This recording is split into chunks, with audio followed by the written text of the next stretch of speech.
Hello students, क्या हाल है आपके। उम्मीद करते हैं आप लोग खैरियत से होंगे। आज हम पढ़ने जा रहे हैं फिजिक्स 7th क्लास।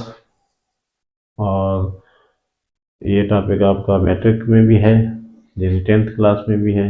और जो पुराना कोर्स है उसमें आपका ये इंटर यानी सेकेंड ईयर में भी है। तो जनरल टॉपिक हो गया एक हिसाब से आपका मैट्रिक से लेकर इंटर तक। तो चैप्टर आपका जो है वो इलेक्ट्रोस्टैटिक्स वाला ही है। उसमें जो है वो इलेक्ट्रोस्टैटिक्स में चार्जेस के बारे में पढ़ेंगे आज हम। चार्ज क्या होता है और चार्ज के बारे में जो मुख्तलिफ प्रॉपर्टीज़ या कैरेक्टरिस्टिक हैं वो हम पढ़ेंगे। तो हम चलते हैं अपने टॉपिक की तरफ। अगर आप चैनल पे नए हैं तो आप जो है वो चैनल को जो है वो सब्सक्राइब कर दें, और सब्सक्राइब करने के साथ आप बेल आइकन को भी प्रेस कर दें, ताकि जो है न्यू वीडियो जो आपके आते रहेंगे वो आपको अपडेट होते रहेंगे। और वीडियोस को लाइक भी करें और शेयर भी करें दोस्तों के साथ। ठीक है जी। तो हम चलते हैं चार्ज को पढ़ने के लिए। तो इलेक्ट्रोस्टैटिक्स पढ़ना है आपने, तो उसके जो है वो इलेक्ट्रोमैग्नेटिज्म से की ब्रांच ही है। इलेक्ट्रोमैग्नेटिज्म आप लोगों ने सुना होगा, इलेक्ट्रोमैग्नेटिज्म। ठीक है जी। इसके दो ब्रांचेस हैं आपका, एक है इलेक्ट्रोस्टैटिक्स है। ठीक है जी। और दूसरा है आपका इलेक्ट्रो डायनामिक्स, यानी स्टैटिक इलेक्ट्रिसिटी। और आपका इलेक्ट्रो डायनामिक करंट या इलेक्ट्रिसिटी कह लें। इलेक्ट्रोस्टैटिक्स स्टैटिक्स के हिसाब से ये चार्ज है, और ये आपका स्टैटिक्स का मतलब होता है रेस्ट। तो चार्जेस जो होंगे वो यहाँ पर इस ब्रांच में आप पढ़ेंगे रेस्ट में है। ठीक है। और यहाँ पर जो है डायनामिक्स में आप पढ़ेंगे चार्जेस इन मोशन। तो यहाँ पर चार्जेस जो होंगे वो मोशन में होंगे। यहाँ पर आप जो इलेक्ट्रोस्टैटिक्स पढ़ोगे तो उसमें आपको चार्जेस जो हैं वो कैसे नजर आएंगे, आपको रेस्ट में नजर आएंगे। ठीक है जी। और इसमें आगे जाके आप करंट इलेक्ट्रिसिटी भी पढ़ेंगे, इलेक्ट्रोमैग्नेटिक थ्योरी भी पढ़ेंगे, इलेक्ट्रोमैग्नेटिक इंडक्शन भी पढ़ेंगे, अल्टरनेट करंट भी पढ़ेंगे। तो ये ब्रांच में भी आगे चल के आपको बहुत कुछ पढ़ना होगा। अभी हम पढ़ रहे हैं इलेक्ट्रोस्टैटिक्स, और यहाँ पर जो है वो चार्जेस वो आपके क्या होंगे, रेस्ट में होंगे। चार्जेस यहाँ पर क्या होंगे, रेस्ट में होंगे। सही है जी। तो चलते हैं पहले चार्जेस के बारे में पढ़ते हैं थोड़ा बहुत, देखते हैं, फिर हम इलेक्ट्रोस्टैटिक पे वीडियोज रखेंगे। तो चार्ज खुद क्या है, इलेक्ट्रिक चार्ज। ठीक है, इलेक्ट्रिक चार्ज। तो ये आपका एक क्या है, इंट्रिंसिक प्रॉपर्टी है इसकी, मैटर की। तो सारा जहान जो है वो मैटर से ही भरा हुआ है। तो यहाँ पर आपका चार्ज जो है वो इंट्रिंसिक प्रॉपर्टी है किसकी, मैटर की। अब मैटर है तो इंट्रिंसिक का मतलब है कि भाई इससे बहुत ही आपका फंडामेंटल है, ये फंडामेंटल कह लें इसको। ठीक है ना, फंडामेंटल प्रॉपर्टी है मैटर की। ठीक है, यानी आपका जो चार्ज है बहुत ही, इससे ज़्यादा कहते हैं ना कि भाई फंडामेंटल का मतलब जिसको जो समझ में ना आए तो उसको हम क्या बोल देते हैं, फंडामेंटल। फिजिक्स में बहुत सारी चीज़ें आपकी फंडामेंटल होंगी, तो मतलब है उसको ज़्यादा पता नहीं है उसके बारे में कि आगे उसका मतलब क्या है क्या नहीं है, क्यों है ऐसा। जैसे आपको कहा जाता है अर्थ आपका क्या है, एज अ मैग्नेट बिहेव करता है। हम देखते हैं करता है, मगर क्यों करता है, उसके पीछे रीज़न क्या है वो पता ही नहीं है। तो बहुत सारी चीज़ों का आपको पता नहीं होता है। तो यहाँ पर भी इसके बारे में कुछ ज़्यादा पता नहीं है, मगर कहा जाता है ये भी क्या है आपका फंडामेंटल प्रॉपर्टी है मैटर की। तो अब यहाँ पर देखते हैं भाई चार्ज के बारे में आप पढ़ें तो इसका जो आपका एसआई यूनिट क्या है, एसआई यूनिट इसका है कूलम। ठीक है जी। और ये आपका स्केलर क्वांटिटी है, क्या ये स्केलर क्वांटिटी है चार्ज। सही है। और चार्ज जैसे अब फंडामेंटल आपका मास भी एक फंडामेंटल क्वांटिटी है, तो मास के बारे में भी यही है कि भाई वो आपका बस है ही फंडामेंटल है। छोटे से छोटा मास है तो वो भी आपका एक मास ही कहेंगे उसको। तो इस तरह जो है वो चार्ज एक आपका फंडामेंटल क्वांटिटी है, या इसको हम कहें इंटरनल प्रॉपर्टी है किसकी, मैटर की। सही है। फंडामेंटल क्वांटिटी का मतलब मैं कह रहा हूँ कि फंडामेंटल प्रॉपर्टी ऑफ मैटर है। ठीक है। अच्छा, अब यहाँ पर आपने पढ़ा होगा कि चार्ज कितने टाइप्स के हैं। चार्ज आपके टाइप्स जो होते हैं वो हैं नेगेटिव चार्ज, और दूसरा होता है आपका पॉजिटिव चार्ज। ठीक है जी। तो ये दो चार्ज ही होते हैं आपका, नेगेटिव और पॉजिटिव चार्ज। जैसे यहाँ पर नेगेटिव चार्ज आप इलेक्ट्रॉन पे होता है, और आपका पॉजिटिव चार्ज किस पे होता है, प्रोटॉन पे होता है। सही। अच्छा, अगर हम कहें कि भाई ये भी प्रोटॉन है और ये भी प्रोटॉन है, ये भी पॉजिटिव है ये भी पॉजिटिव है, तो हमने सुना है कि भाई या पढ़ा है कि ये एक दूसरे को क्या करते हैं, रिपेल करते हैं। प्रोटॉन प्रोटॉन को क्या करेगा, रिपेल करेगा। इसी तरह इलेक्ट्रॉन माइनस, ये भी नेगेटिव ये भी नेगेटिव, ये क्या करेगा, रिपेल करेगा। और इसी तरह प्रोटॉन और इलेक्ट्रॉन अलग अलग हैं, दोनों आमने सामने आ गए तो एक दूसरे को क्या करेंगे, अट्रैक्ट करेंगे। ठीक है। ये भी आप लोगों ने पढ़ा हुआ है कि सिमिलर चार्जेस क्या करते हैं, एक दूसरे को रिपेल करते हैं, और अपोजिट चार्जेस एक दूसरे को क्या करते हैं, अट्रैक्ट करते हैं। अपोजिट अट्रैक्ट, और सिमिलर है पॉजिटिव पॉजिटिव को, नेगेटिव नेगेटिव को क्या करता है, रिपेल करता है। सही है जी। तो ये भी आप लोगों ने पढ़ा हुआ, ये बेसिक क्वांटिटीज हैं। इसी तरह आपने करंट के बारे में जाना हो तो क्यू अपॉन टी है ना। तो ये जो आपका यूनिट कैसे बना है देखो, क्यू इज इक्वल टू क्या होगा, आई इंटू टी, यानी एम्पेयर सेकंड, जिसको हम कहते हैं कूलम। इसको रिप्रेजेंट करते हैं हम किससे, सी से। सही है। तो चार्ज का यूनिट आपका एम्पेयर इंटू सेकंड है, आई इंटू टी, और इसको हम लिखते कैसे हैं, सी से। ठीक है। कूलम लिखते हैं, जो आपका एसआई यूनिट है उसका क्या है, कूलम है। सही। अच्छा, अब चार्ज जो है वो कंजर्व्ड है क्वांटिटी, यानी आप कह सकते हो कि चार्ज को न ही डिस्ट्रॉय किया जा सकता है, न ही पैदा किया जा सकता है। जैसे आप लोगों ने एनर्जी के बारे में पढ़ा हुआ है, और आपने उसके बारे में पढ़ा हुआ है, मास के बारे में पढ़ा हुआ है, बहुत सारी जो आपकी कंजर्व क्वांटिटीज के बारे में आप जानते हो, तो वहाँ पर यही लिखा होता है। तो हम कहते हैं कि चार्ज को ना क्रिएट किया जा सकता है, न उसको जो है वो हम डिस्ट्रॉय कर सकते हैं। चार्ज हमेशा, अब कोई आइसोलेटेड सिस्टम है तो उसका चार्ज हमेशा क्या रहेगा, कांस्टेंट रहेगा या सेम रहेगा। या हम ये भी कह सकते हैं कि चार्ज पूरे यूनिवर्स में क्या रहेगा, जीरो रहेगा। अब जीरो होने का मतलब आप समझते हो कि भाई ना वो क्रिएट हो रहा है, ना आपका जो है वो जो डिस्ट्रॉय हो रहा है। या आप ये कह सकते हो भाई नेगेटिव चार्ज पूरी यूनिवर्स में जितना नेगेटिव चार्ज है उतना ही आपका पॉजिटिव चार्ज है, दोनों बराबर हैं, तो हम चार्ज को क्या कह देंगे, जीरो हो जाएगा।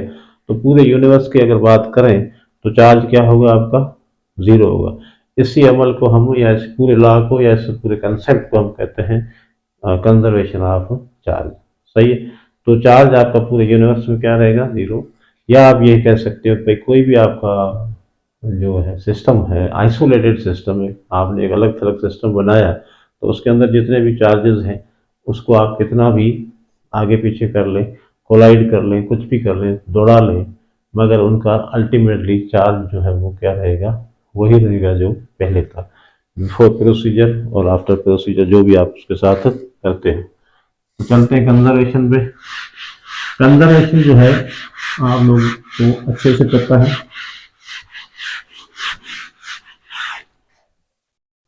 कंजर्वेशन ऑफ चार्जेस,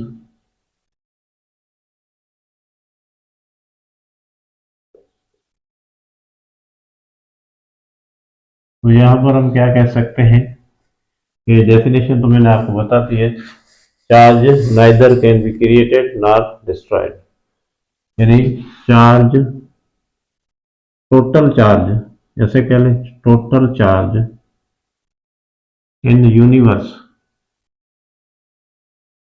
यूनिवर्स क्या रहेगा, बराबर रहेगा जीरो के। तो इसका मतलब है पॉजिटिव चार्ज बराबर हो जाएगा आपका इसके नेगेटिव चार्ज के। ये बराबर होंगे तभी एक दूसरे पे कटेंगे ना। जब इनको सम किया जाएगा, पॉजिटिव नेगेटिव को सम किया जाएगा, तो यानी टोटल प्रोटॉन कह लें, टोटल इलेक्ट्रॉन कह लें, ये आपका तादाद जो है वो, एटम भी आप लोगों ने पढ़ा, एटम क्या होता है, न्यूट्रल होता है इलेक्ट्रिकली, क्योंकि सम उस पर जो जितने इलेक्ट्रॉन होते हैं उतने ही आपके प्रोटॉन होते हैं। तो अगर टोटल चार्ज देखा जाए तो उस पर क्या आ जाता है, जीरो आ जाता है, यानी एटम जो है वो इलेक्ट्रिकली आपका न्यूट्रल होता है। तो इस हिसाब से ये भी कह सकते हैं कि पूरा जो यूनिवर्स है वहाँ पर आपका चार्ज क्या हो जाता है, न्यूट्रल हो जाता है, जीरो कह लें उसको। न्यूट्रल का मतलब होता है जीरो चार्ज हो गया। फॉर एग्जाम्पल आपके पास यहाँ पर एक स्फीयर है, तो उस पर जो इनिशियल चार्ज कितना है, ठीक है ना, Q1 इनिशियल इस पे आपका है, कह लें 70 है, ठीक है ना। ये कितने का है आपका, प्लस का है। और दूसरा जो है इसके साथ आपका है चार्ज Q2 इनिशियल है, उसका चार्ज कितना है आपका 30 है, सही है। तो इसके बाद इसको हमने जो है आगे पीछे किया, इसके डिस्टेंस को या सेपरेट किया या इसको एक दूसरे से कोलाइड किया, तो उसके बाद आपका Q, ये जो Q1 है फाइनल कितना हो गया इसका, ये हो गया आपका फॉर एग्जाम्पल 40 हो गया, प्लस वाला, सही है ना, ये प्लस 40 हो गया। तो अब आपने ये देखना है कि यहाँ पर जो आपका होगा चार्ज कितना होगा। अगर हम देखें तो Q2 फाइनल जो है वो कितना होगा, यहाँ पर कितना आएगा, क्वेश्चन है, ठीक है ना। तो अगर इनको प्लस किया और इनको प्लस किया तो ये कितना होगा, तो हम तो मान लेते हैं कि भाई ये बराबर होने चाहिए दोनों।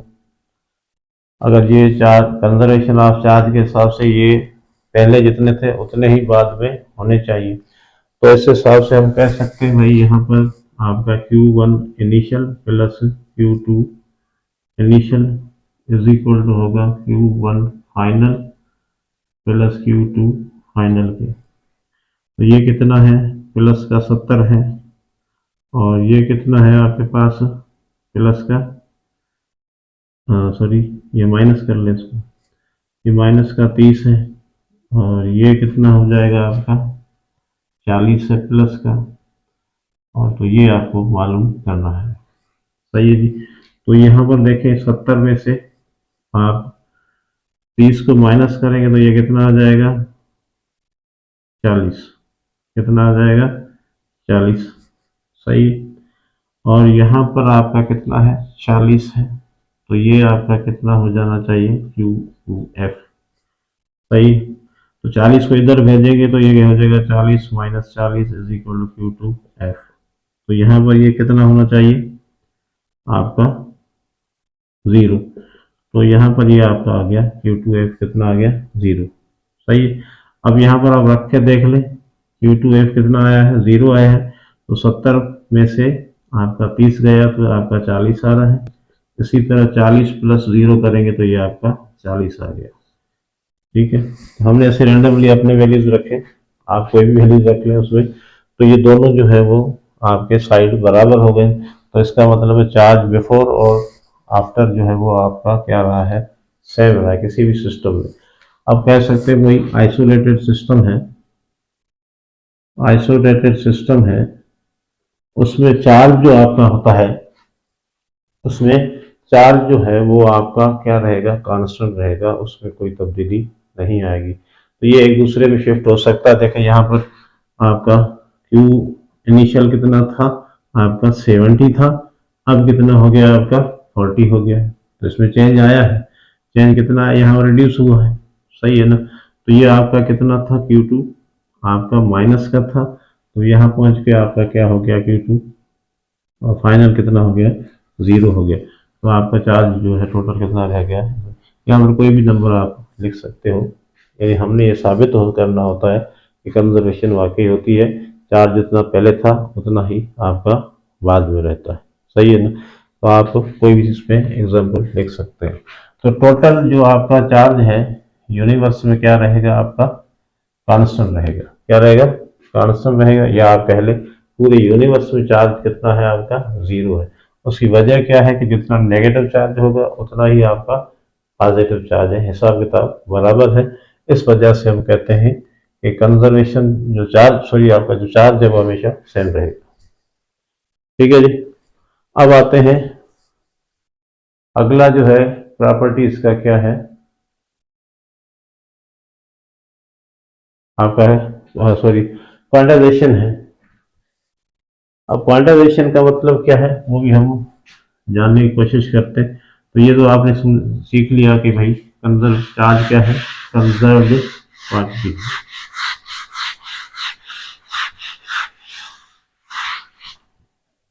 अच्छा जी, उसके बाद आपका quantization of charge.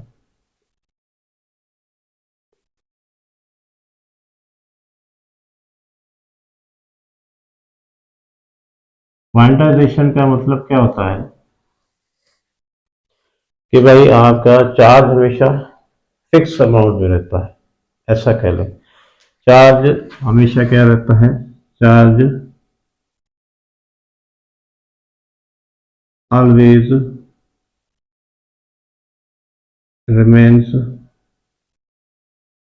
In fixed amount.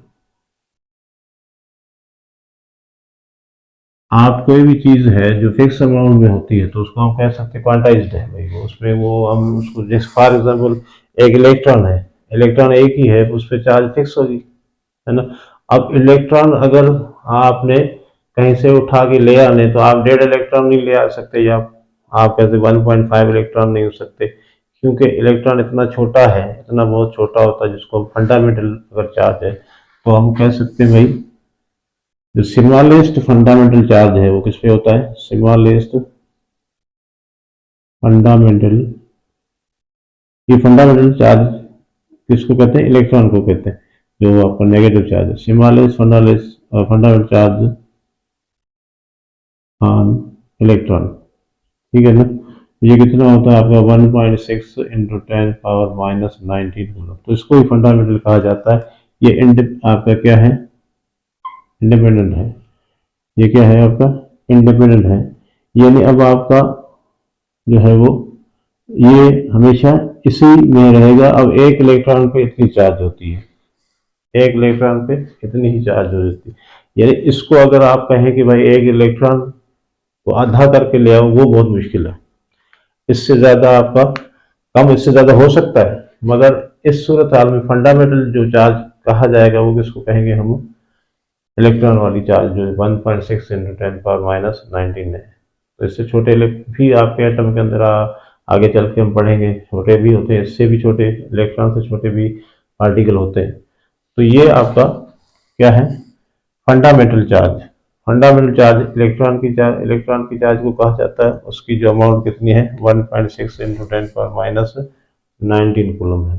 ठीक है। अब इसको ज़्यादा आप तोड़ नहीं सकते, या इसको आप ज़्यादा कम नहीं कर सकते, 0.5 इलेक्ट्रॉन नहीं हो सकता।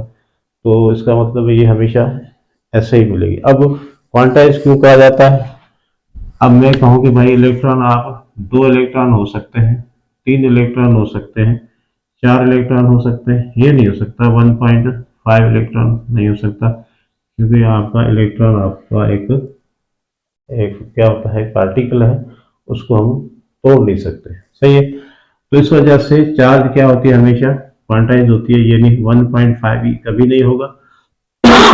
या इस तरह समझ लें आपने कोई चीज लेनी है, पेंसिल लेनी है, तो आप एक पेंसिल ले सकते हो, दो ले सकते हो, तीन ले सकते हो, आधा पेंसिल तो नहीं ले सकते ना। तो आधा पेंसिल आपको देगा भी कोई नहीं, ठीक है, डेढ़ पेंसिल भी नहीं देगा।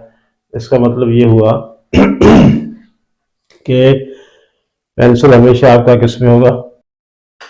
कहने का मतलब ये है कि आपका जो इलेक्ट्रॉन है, चार्ज हमेशा क्वांटाइज इन फिक्स अमाउंट में आपको मिलेगी। यानी आप कह सकते हो भाई, जो इंटीजर है तो चार्ज हमेशा मल्टीपल ऑफ इंटीजर में ही मिलेगी। चार्ज जो है वो हमेशा आपको, charge is integer, sorry multiple of integer,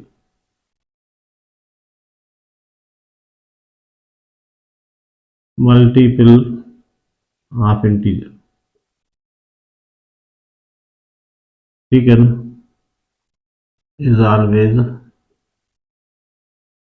multiple of integer. तो अब क्या कैसे मिलेगी आपको, प्लस माइनस वन ई, प्लस माइनस टू ई, प्लस माइनस थ्री ई, इस तरह आपको मिलेगी। या तो नेगेटिव होगी या पॉजिटिव होगी, मगर उसके साथ जो नंबर आपका जो अमाउंट है वो आपका कोई इंटीजर होगा, यानी आपका होल नंबर ही होगा। सही है ना, ये पॉजिटिव भी हो सकता है, वो नेगेटिव भी हो सकता है। यानी ये नहीं हो सकता 1.5, 3.5 या 2/3 कह लें, 2/3 ई कह सकते हो, ये नहीं होगा, ये कभी नहीं मिलेगा। चार्ज आपको हमेशा ऐसे ही मिलेगा। और इसके लिए हमने एक फार्मूला पढ़ा हुआ है, Q is equal to plus minus, Q is equal to plus minus n e, ठीक है ना। ये है आपका क्वांटाइजेशन का फार्मूला। एन क्या है, अब ये चार्ज, क्यू क्या है, चार्ज ऑन एनी बॉडी है, कोई भी चार्ज बॉडी है, चार्ज ऑन एनी बॉडी। और एन क्या है, इंटीजर है। और ई क्या है, आपका इलेक्ट्रॉन है, यानी आपका फंडामेंटल क्वांटिटी का चार्ज है, क्या चार्ज कह लें, ठीक है। तो ये हमेशा आपको ऐसे ही मिलेगी, टूटी हुई नहीं मिलेगी, फ्रैक्शन में आपको चार्ज कभी नहीं मिलेगी। इस हिसाब से हम कह सकते हैं कि आपका क्वांटाइज्ड है, चार्ज हमेशा क्वांटाइज्ड मिलेगी, यानी किसी भी इंटीजर का मल्टीपल होगी, किसी भी इंटीजर का मल्टीपल होगी।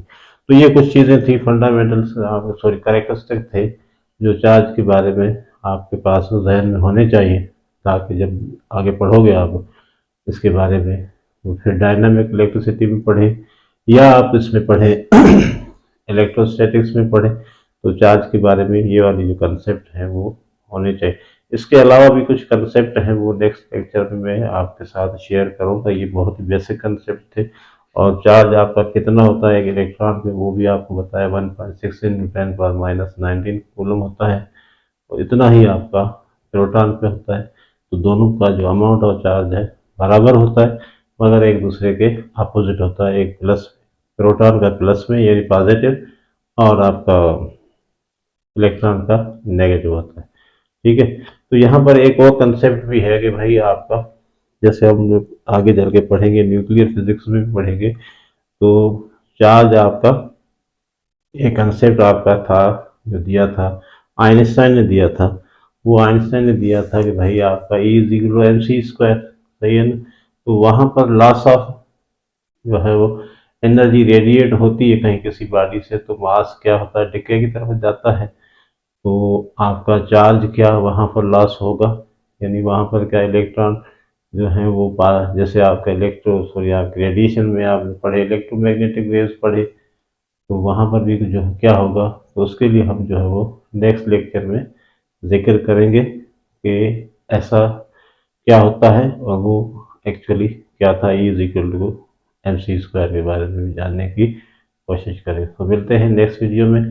अगर आपको वीडियो अच्छा लगा तो आप प्लीज़ इसको क्या कर दें, शेयर कर दें, और जो है वो लाइक लाजमी करें। Thank you.